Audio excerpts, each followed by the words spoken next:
Bunso naniniwala sa kasabihan daw na bakuran mo daw ng bakuran yan kahit ikandado mo pa yan. Kung gusto daw talagang lumabas, o magpapaahas sa iba, wala daw siyang magagawa. Magandang araw po sa inyong lahat mga ka-viewers.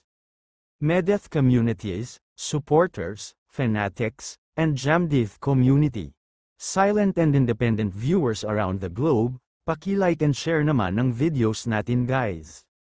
May tanong naman si Tita, madalas daw kayong nagkakasama palagi. Mas lalo ba kayo naging close sa isa't isa? Oo daw sagot nilang pareho. Lalo na daw sa vacation nila, yung Asian tour, doon daw sila nagiging close at mas lumalim daw ang connection nila sa isa't isa. Magandang simulain na ito ng magandang relasyon in the future. Kasi may deep connection na, at nagiging close na rin ang kapatid ni Bunso kay James.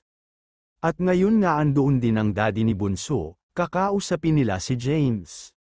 Naghinayang naman si Bunso dahil hindi niya maririnig kung anong pag-uusapan nila. Dahil naka-live siya, naku Bunso parang magigisa na si James ng tanong ng daddy mo at kapatid. Ma-hot seat na si James nito, syempre bilang magulang at kapatid ni Bunso.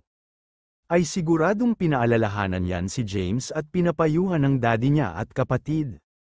Siyempre huwag sasaktan si Bunso, ingatan, pahalagahan. Alagaan, kasi bunso nila yan, natural yan sa pamilya na protektahan nila si Bunso. Relax lang daw Bunso, usapang lalaki yan, kayang-kaya yan ni James sagutin lahat ng mga tanong, at siyempre tatanggapin ang lahat ng payo ng pamilya ni Bunso. Pwede naman daw tanungin ni Bunso si Jam Jam later kung anong pinag-usapan nila. Huwag ka na mag-alala Bunso, bilang magulang at kapatid. Nagbibigay lang yan ng payo kay James, sana daw ay sabihin ni James. Hanggang dito po muli mga ka-viewers, maraming salamat po sa inyong lahat.